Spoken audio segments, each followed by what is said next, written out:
I don't know if they're a country that we should not boycott. I mean, there's going to be a day. I mean, Donald Trump is committing war crimes.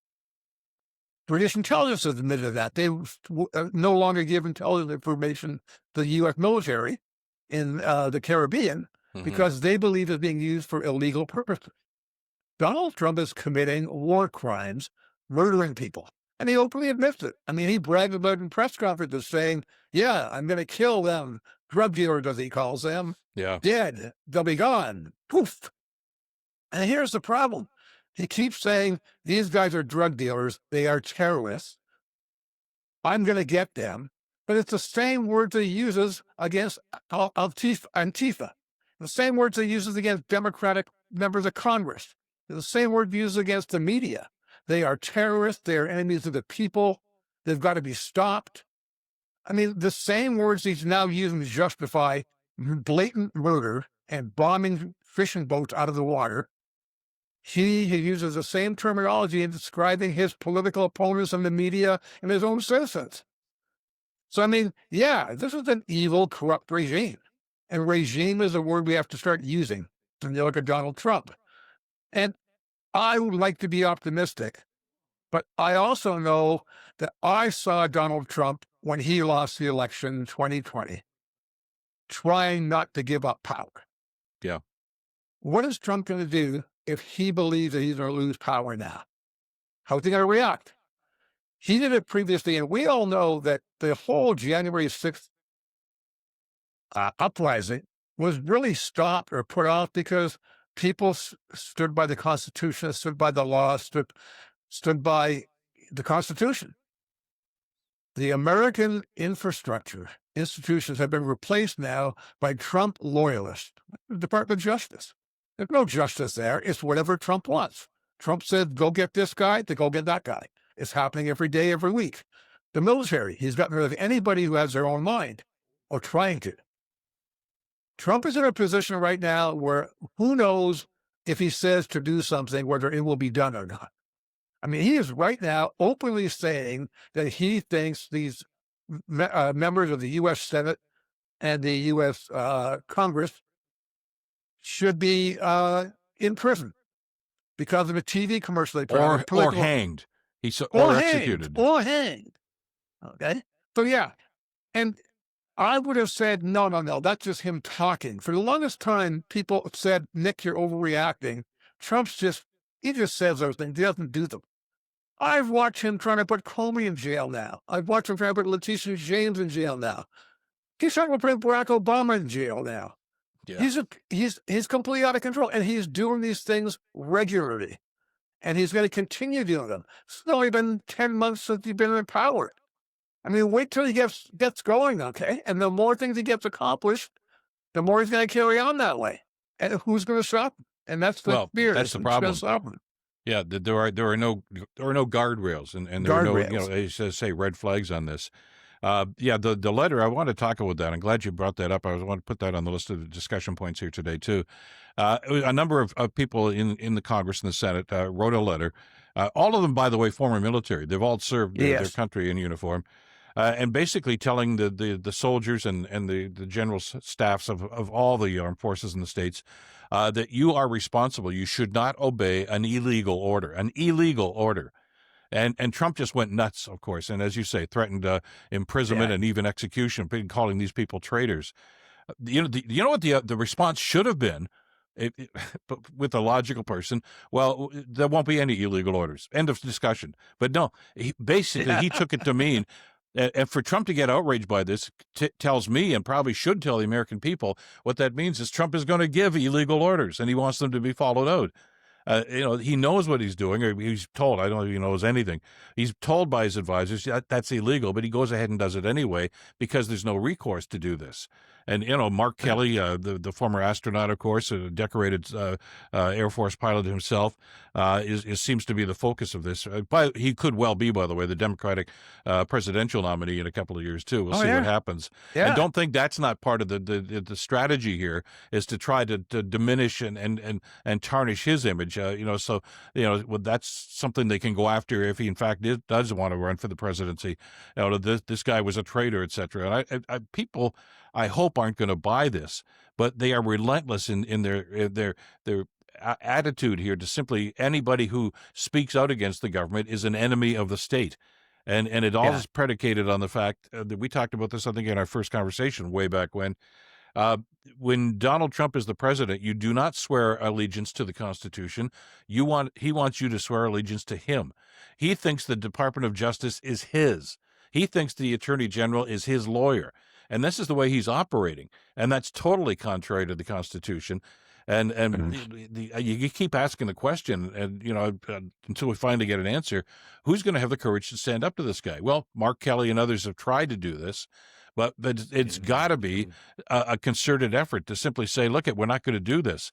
Supreme Court's going to rule about the tariff issue in a little while.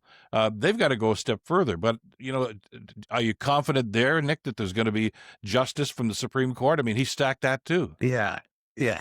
No, I've been really disappointed when it seems from the Supreme Court and their rulings. And, they're giving in. Okay. He's stacked with people in there. And they started with the immunity, presidential immunity, where literally it said, yes, if you murdered your opposition with a SWAT team, with a military SWAT team, as long as it was done in your capacity as president, you could not be held responsible for that. What you can do is impeach a president, and they're leaving it to that.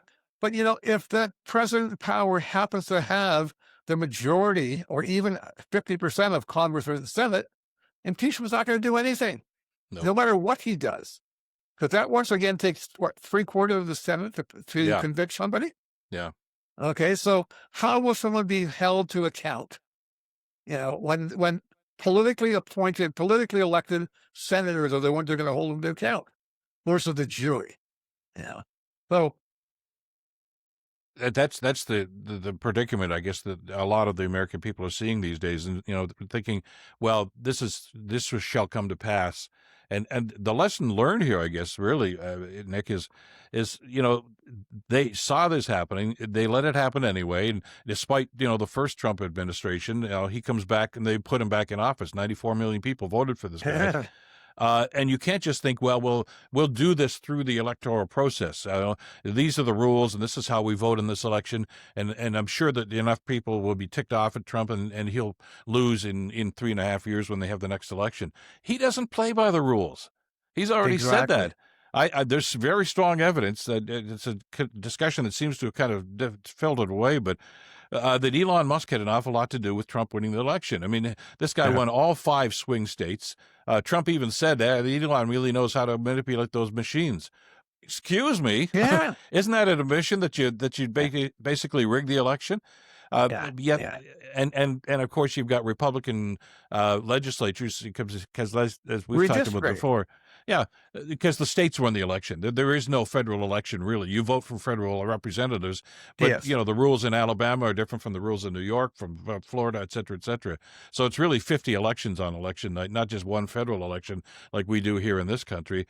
Easy to manipulate and to corrupt that sort of thing, and God knows that's what he's trying to do. Look at the redistricting. Blatant, okay? Just blatant redistricting. He's called the Texans that I need 5 more seats in Congress. Mm-hmm. So make it happen. Think about that. Now, I know that the judge just rejected that, but that's going to go to the Supreme Court again. It's very possible the Supreme Court will say, no, that's a state matter and they can do what they want. There's nothing, no violation there. As a matter of fact, it's almost likely that the Supreme Court will send it back to Texas and allow that map to stand. So, but the intention of going around the will of the people and circumventing the will of the people, Trump's made really clear. He's not interested in what the will of the people is. He's interested in him winning. Yeah. And that's what it is. And he will go to all kinds of measures, all kinds of lengths to get that done. Did he rig the last election? I don't know. I sure can't say that I have confidence he didn't. I can say that without any hesitation. Do I believe if he could have, he would have? That's what I do know.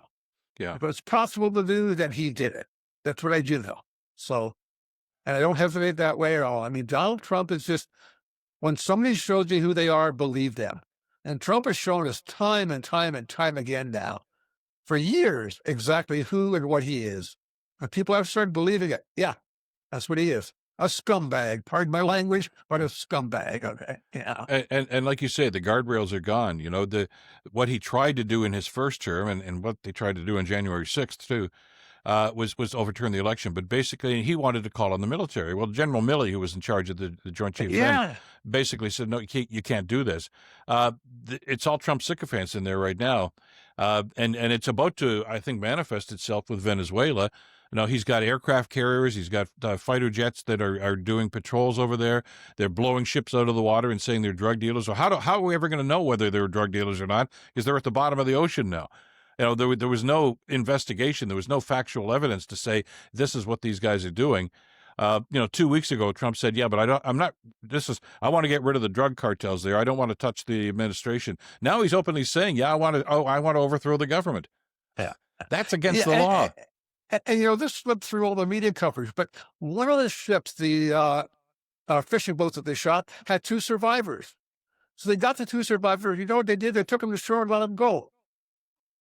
Okay, 2 survivors who the U.S. military got, they took to shore and let them go and released them. So if these people are evil people who are supposed to be killed and assassinated and murdered by bombs, why would they take the survivors and let them go? Like I said, that's what they did. I mean, explain that one to me. Now, that might have been just the decision of the local person. Well, one way or the other, it's what they're saying, their justification is not right. And that's why we have war crimes. It's why we have international tribunals, because war can be a really ugly thing.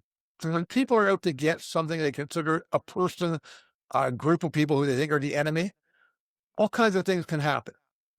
But, we believe as a civilization that people deserve a day in court. Yep. People deserve to be dealt humanely. It is so easy to blame, fentanyl is a horrible thing, and there's a horrible crisis with drug abuse in society. And a lot of lives of families have been destroyed by it. But you've got people like Trump who are weaponizing that, as a means to scare people and to become their hero. He can go out there, like, he's not dropping the bombs to stop drugs and come to America. He's doing it to make himself a leader, a strong leader, an invincible leader, and to set the stage for other things he wants to do in the future. Like I said, the same words he used to describe drug traffickers is the same words he uses to describe the media and political opponents. The same adjectives, same adverbs. So, what do you say? Well, and the idea about invading Venezuela is really a diversion. So people aren't going to talk about how the economy is tanking, and the tariffs that are not working. It's the distraction element, and we've seen that before, and it clearly looks like that's what's going to be happening here sooner than later. I mean, you could be doing it now, just while you and I are talking. We'll find out in a couple of minutes. But that's what we're dealing with here, and that's what the administration is doing to the United States right now. And the guardrails thing that we talked about here is troubling. But the idea about going after guys like Kelly and others that wrote the letters basically to the military, it wasn't to the president himself, that you cannot obey any illegal order. First of all, that's within the context of when you take your swearing in, your oath when you join the military. That's part of the oath. That you are not supposed to take. And that's all they said to them. That's all they said to them. It's a reaffirmation of this. They said your oath was to the Constitution, not to a president. Yeah. To think, well, I don't think it was right, but I have to follow orders. No, you don't. I was just following orders is not a defense.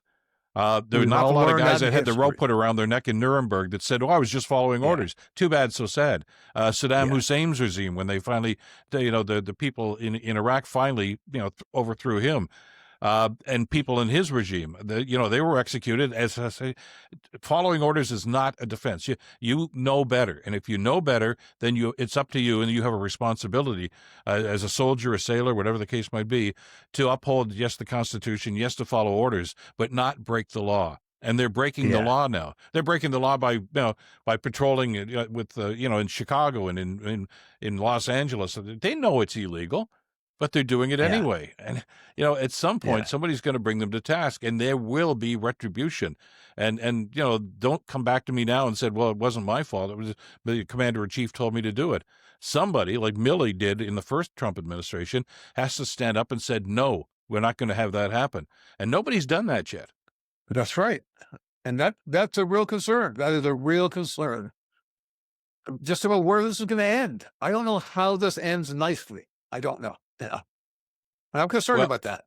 I do too. To bring it home, first of all, we're happy that the states impact the entire world, especially us in Canada, but it's a big impact on us. But we do have our own world here to look after too. Yeah.